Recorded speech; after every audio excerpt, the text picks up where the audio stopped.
to talk about the relationship between self, personality, and trauma. It was a very nice invitation from a Therapy Wisdom at the Academy of Therapy, because they have this intersection of psychotherapy, spirituality, and social change that I really find beautiful. Like those three things is amazing that we put them together.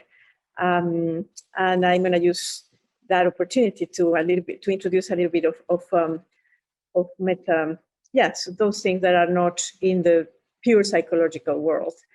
So that's me. This is what you read in your, maybe a little bit about me. I am a therapist, I'm a social worker. I am the chair of the curriculum at the Trauma Studies program in an institute in New York City. And I am also the director of New York Counseling Services.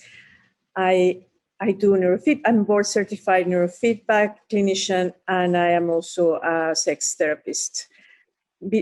Among all the different types of modalities that I have trained, and I'm, for example, an MDR approved consultant for EMDR and different modalities, because I really believe that trauma is something that was not well covered or understood or taken care of for so long, that is essential to become more voicey, more loud about the importance of trauma.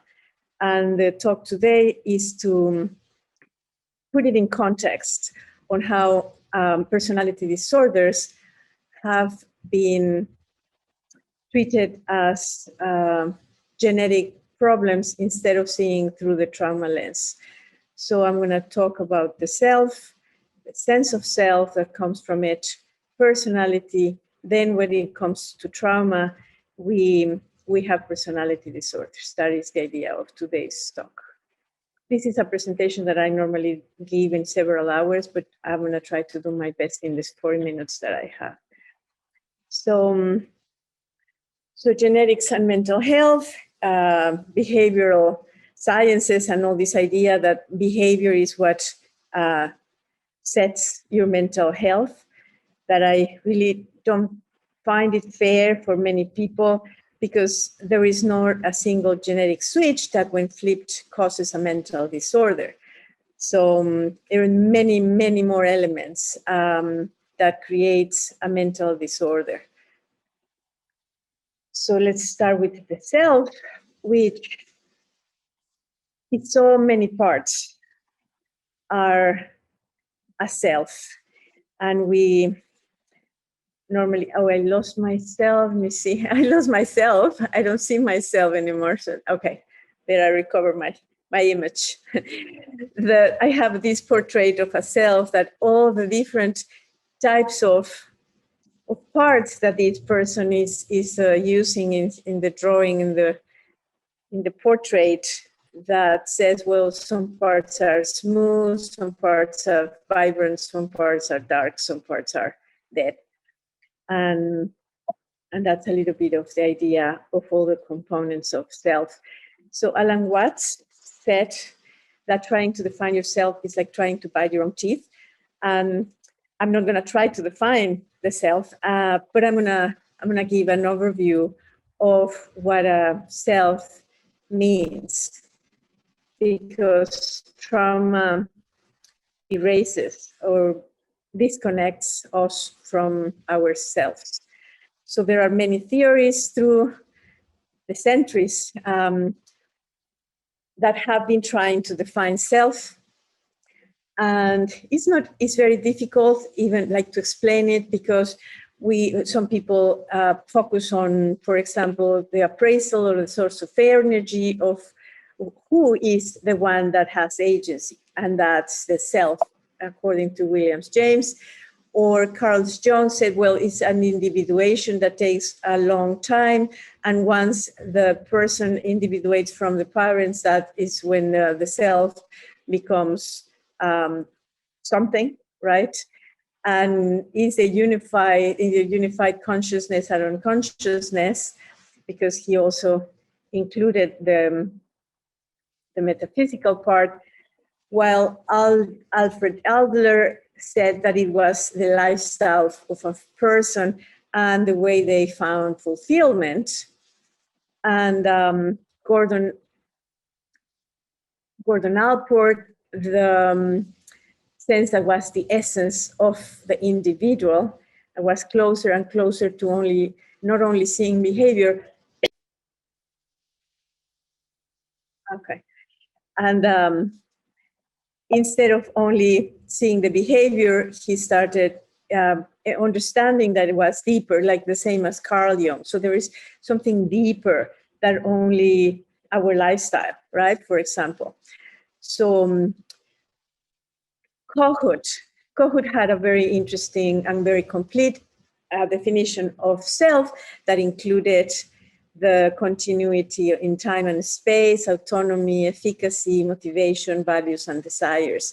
And it, because the psychoanalytical mentality of the times, that it emerged through a healthy narcissistic development with empathy and support from the caregivers and the significant figures.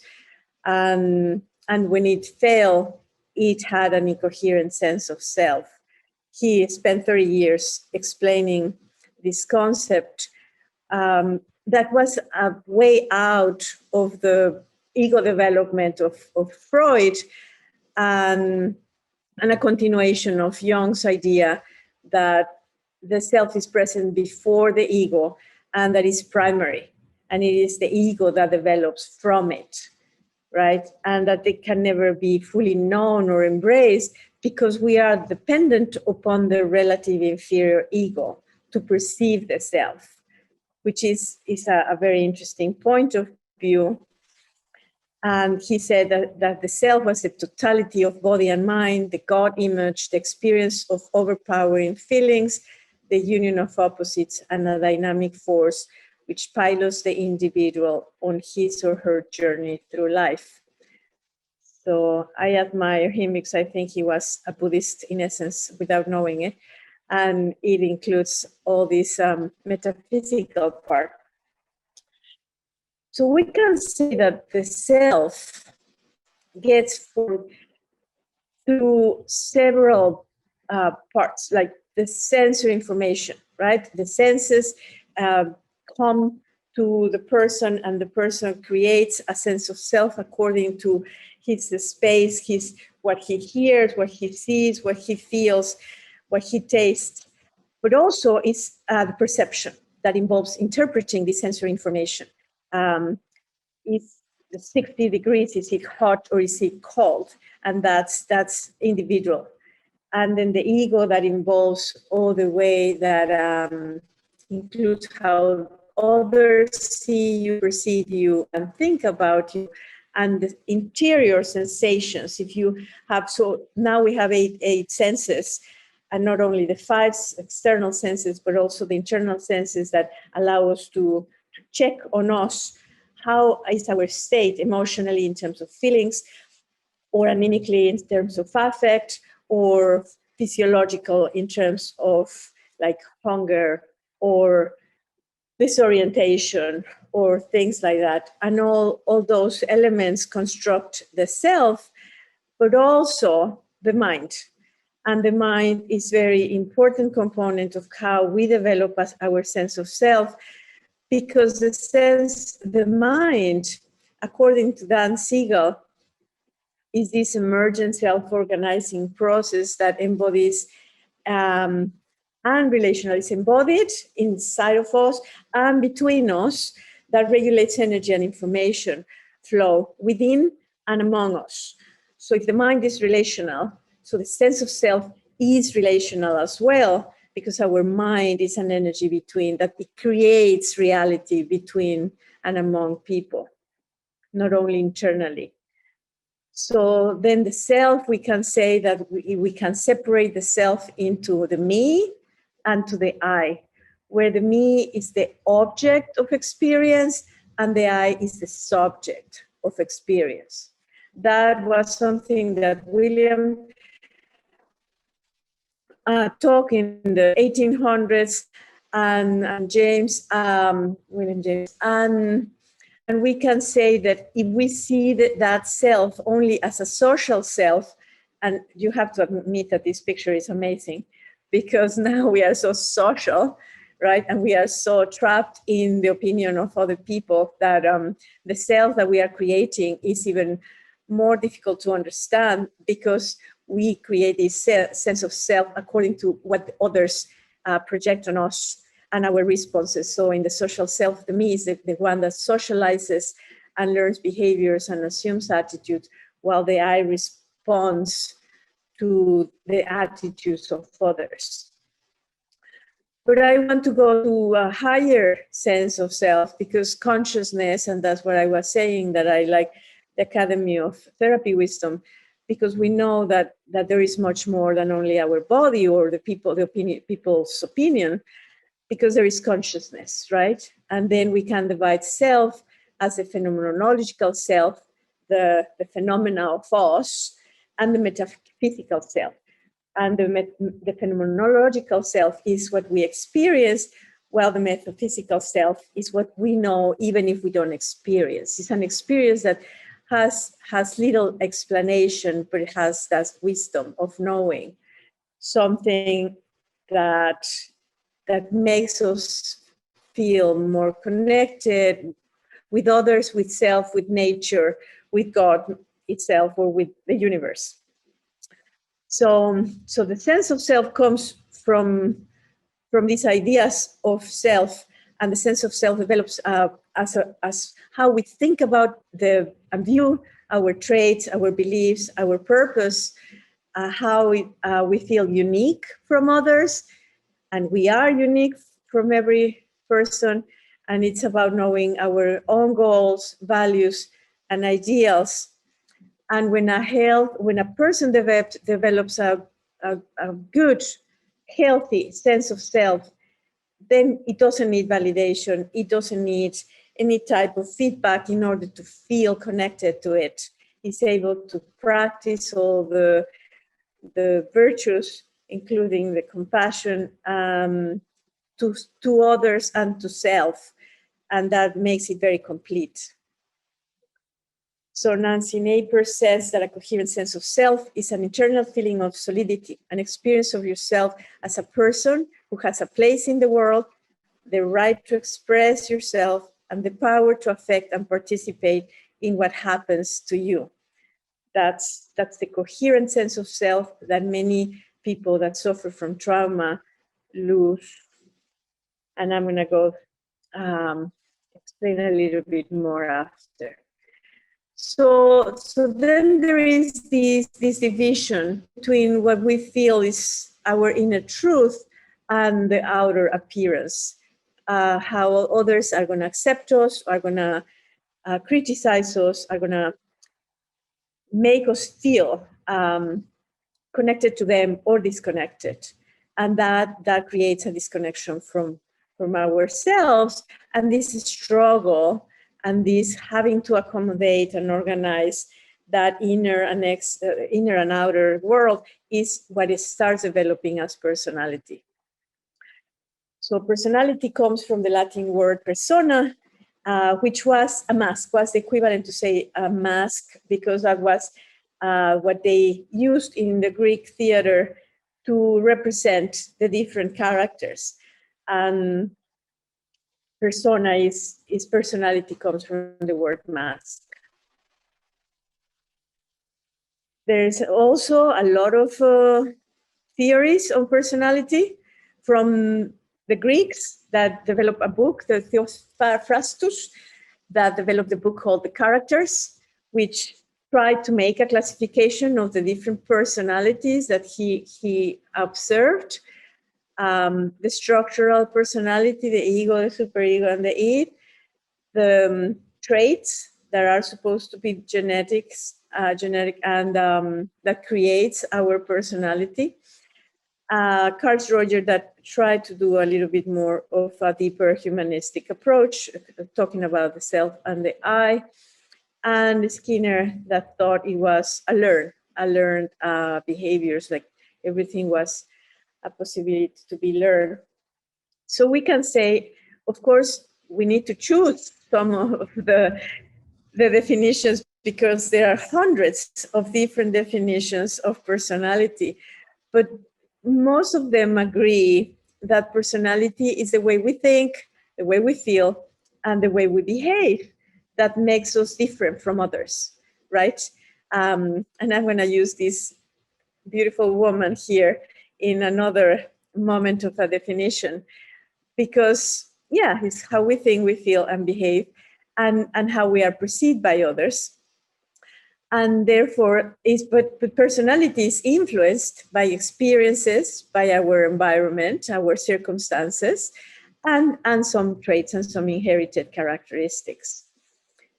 So the traits, the traits are supposed to be this quality or characteristics that belong to a person and that genetically determine.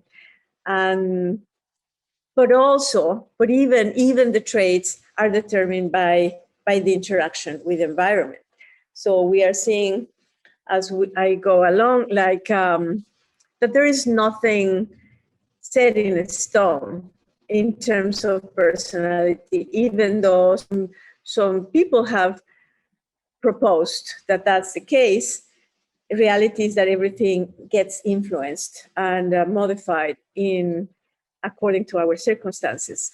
So the Big Five theory, which is kind of very well accepted in terms of personality, has 5 different traits or divisions: neuroticism, openness, consciousness, agreeableness, and extraversion. But personality is not the same as personality traits. Personality traits can be distinguished, but they can change, and therefore personality is organic and changes according to the circumstances. So there is a beautiful model. It's called the 3-level model of personality, written by McAdams, that says that personality has 3 levels: the dispositional traits, the characteristic adaptations, and the narratives that have to do with the context, with the social and cultural context that we live in. And therefore, the personality is conceived as an individual's unique developing pattern of dispositional traits, characteristic adaptations, and integrative life stories, complexly and differentially situated in culture. Because the narrative that people believe about themselves is what really has a huge impact in terms of behavior. And because it's part of their perception of who they are and the story that they tell themselves through their lives. I like this definition, says that every person is like all other persons, like some other persons, and like no other person. And I like that because I really believe that every person is unique. And that's the challenge that we have as therapists, to understand that, yeah, we can find patterns, but we have to treat every single person as unique, including all the circumstances that they have gone through. So personality, something that several have said, is dynamic. It's not something fixed.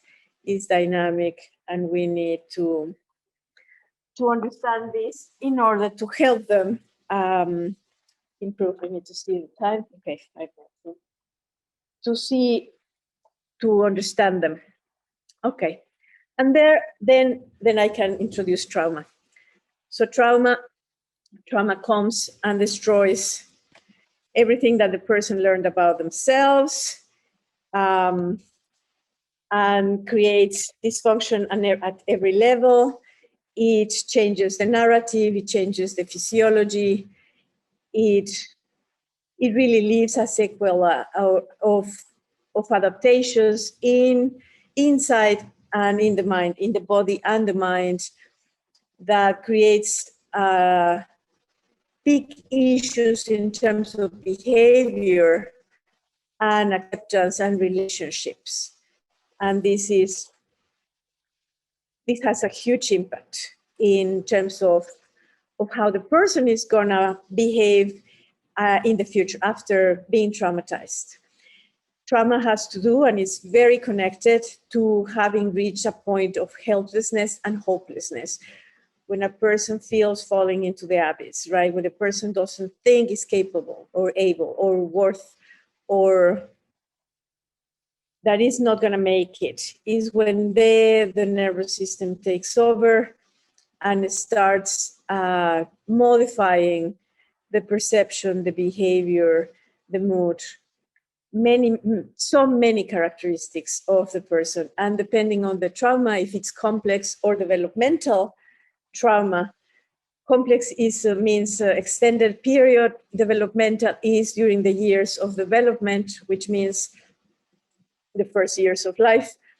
And the interpersonal and the impersonal and the exposure and the adaptation. There's so many elements that are going to be modifying the sense of self and the personality of each person that suffers from traumatization.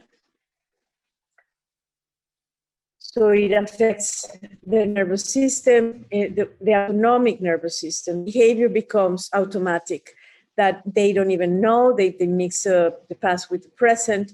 They react without understanding why they are reacting the way they're reacting.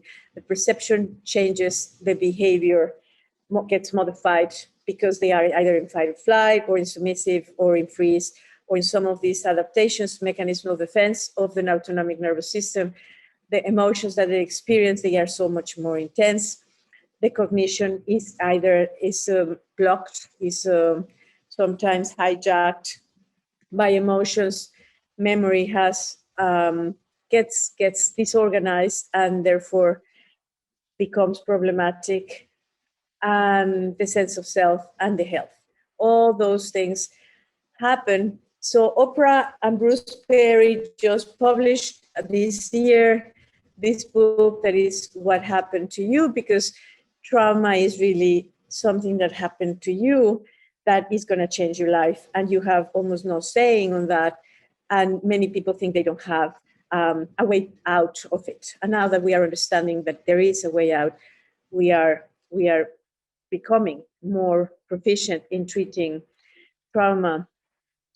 But still, and the talk today has to do with personality disorders are not being treated as trauma-based. And therefore, the treatments for personality disorders are still very far from being able to help them regulating their nervous system,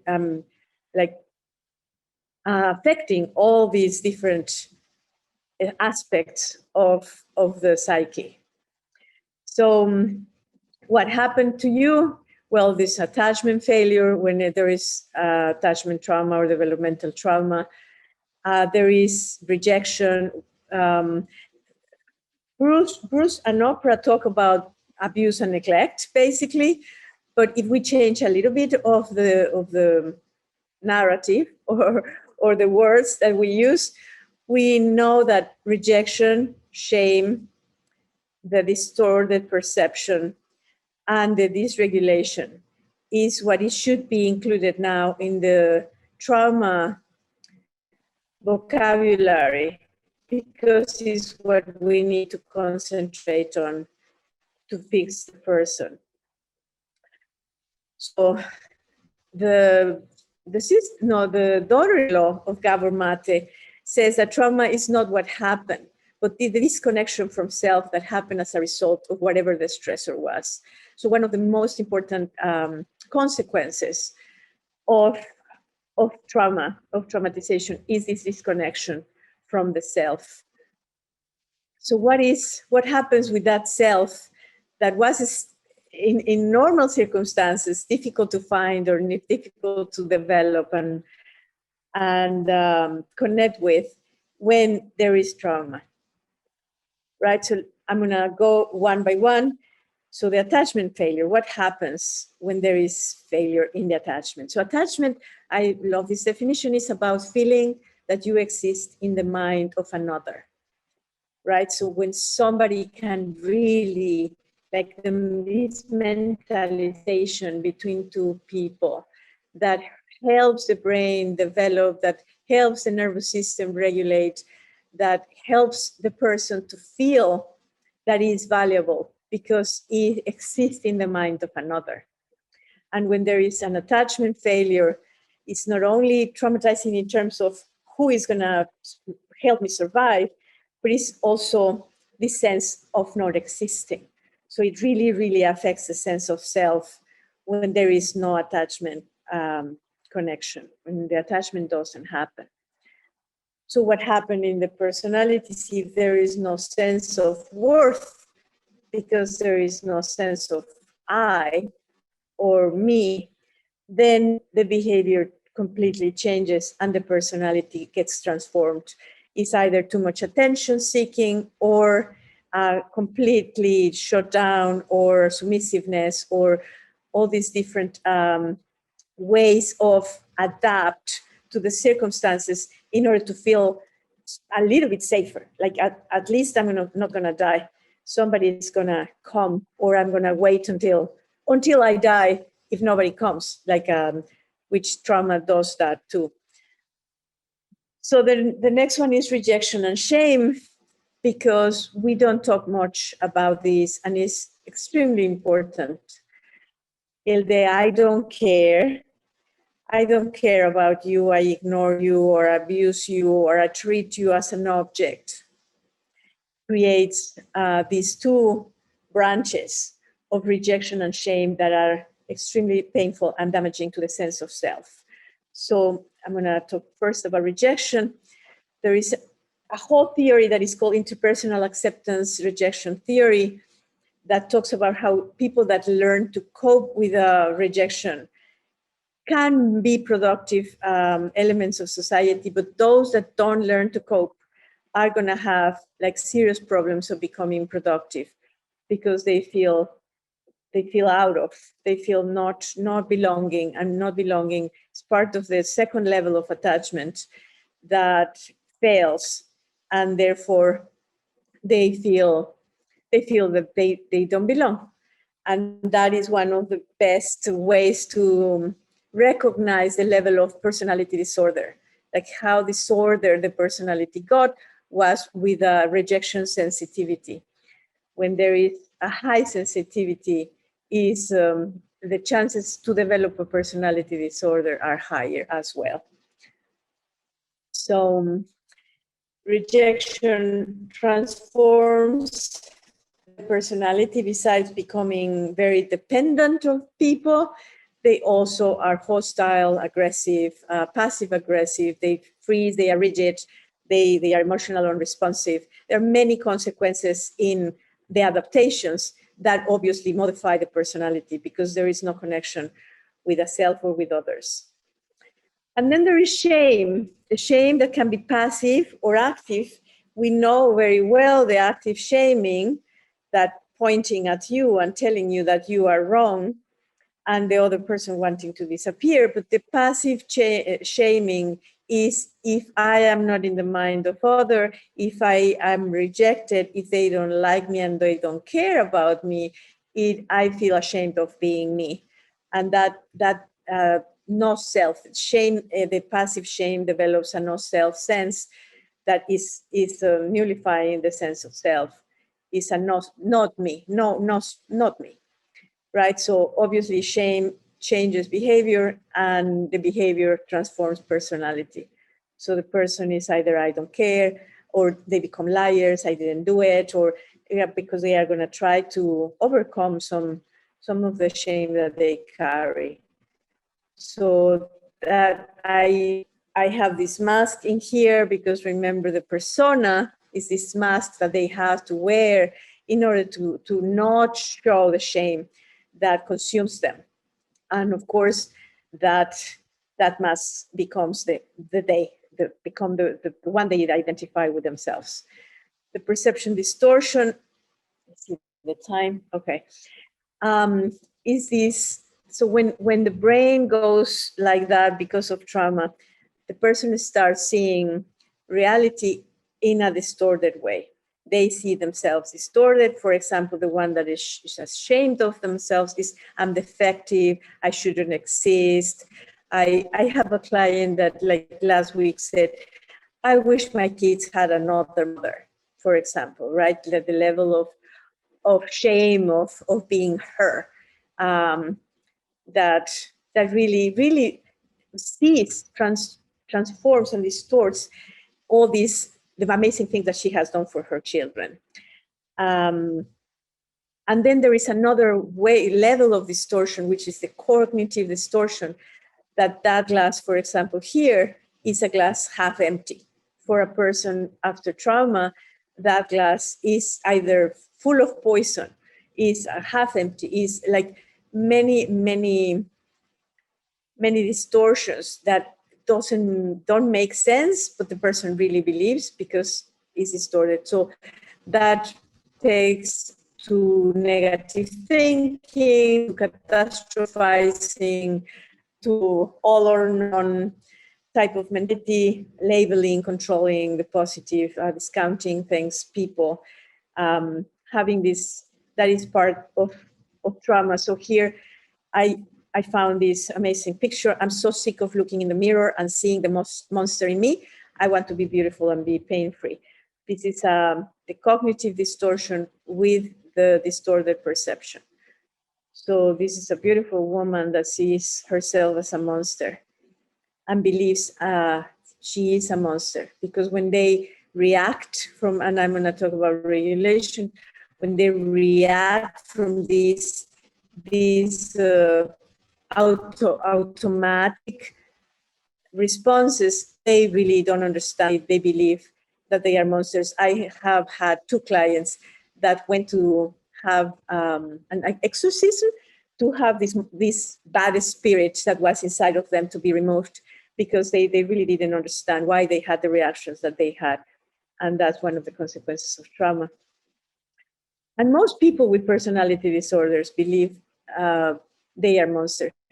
Narcissists, for example, they never show their shame. They never show what they feel, but they feel that they are monsters inside because they don't have empathy. So now the disconnected self, which is the other. I like using the hologram as a way to describe to my clients how they need, so that this, the mask, right, becomes a hologram, becomes a being that is empty, but it creates the idea that is a perfect version of themselves. So that's the one they present. That's the one that people like, love, fall in love with, hire, and they know that that's not them, but they cannot say it. So at some point, the separation between the self and the false self is so big that the self disappears, and then the false self is the one that runs the show. And I try to help them integrating, but for that they need an observing ego. And people with trauma many times lose the capacity to observe themselves, to lose the observing ego. That is one of the characteristics of personality disorders. Not everybody with trauma, it depends on the time of development and things like that, the damage. But not having an observing ego is a consequence of losing a self and creating this false self that grows and grows and grows and hides the one that is ashamed, the one that is defective, the one that it carries this narrative that what happened to them makes them be worthless. And then the dysregulation of the nervous system, that is, loses harmony, becomes unpredictable, too high, too low, emotions are very intense, and the window of tolerance narrows down. So whatever they were able to stand or cope with, now they cannot, because the window of tolerance is very narrow, and now everything feels unsurmountable. They get overwhelmed very easily, and the sympathetic and parasympathetic go in different directions, creating this impossible to understand for the one that suffers it, why they suffer so much and why they react the way they react, which makes the behavior being rejected and therefore being judged and even considered mentally ill because of these reactions. So the neurocommunication is another problem that happens with trauma. Some regions of the brain becomes slow, and some regions of the brain becomes very fast. For example, the amygdala or parts of the limbic become very accelerated, while the prefrontal cortex becomes very slow. So there is problems like concentrating, learning. Some people cannot read. Some people all these problems that the brain suffers from. That of course then the person is treated as not intelligent, for example, while the person has the capacity and the intelligence of any other, but is slowed down. The learning center of the brain has a slowed down, and that is what creates the belief that the person is not smart.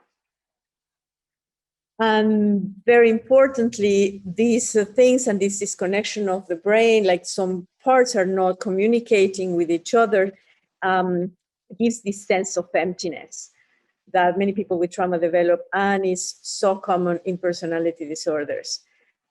So we know that people, for example, borderlines, feel empty, and that they self-cut just to feel, to be connected, because they're not feeling love, not feeling compassion, not feeling all those things that others feel is one of the most painful experiences for a human being. So, yeah, I'm not going to have time to elaborate on this, but the traumatized person creates these trauma centralities. Trauma becomes the part of the narrative, and then they take these victim roles or victimization, or the victimizer. They have these trauma responses that take over their lives, and they develop entitlement. And of course, culture has a lot to do with whether it's accepted or not accepted, these behaviors. So Gabor Mate now says what we call the personality is often a jumble of genuine traits and adopted coping styles that do not reflect our true self at all, but the loss of it. And that's an essence of what I'm talking today about, and how our personality becomes disorder, right? And now we don't know who we are. So I have two definitions. The DSM-4 says that enduring pattern is the personality disorder is an enduring pattern of inner experience and behavior that deviates markedly from the expectations of the individual's culture, which I find it shocking that a person can be called mentally ill in a country and not in another, depending of the culture acceptance of the behavior of the person. So our beautiful friend here may be called mentally ill because she's funny, right? In another culture, she may be the heart of the party. So thanks God they changed it, and now they define personality disorders as impairments of the self. Right now they are concentrating in it, but consider the self be the identity of self-direction, and the interpersonal, the dysfunction in the interpersonal, right, among others. And then this girl becomes this one, right? A person that is lost, that doesn't know, that doesn't talk, that doesn't know who she is, etc. Because personality relates to their personality, to their inner experience, their behavior, their sense of self, and the interpersonal functioning. They all have in common this insecurity and inferiority, this immense shame, self-esteem issues, and they have this obsessive concern for themselves.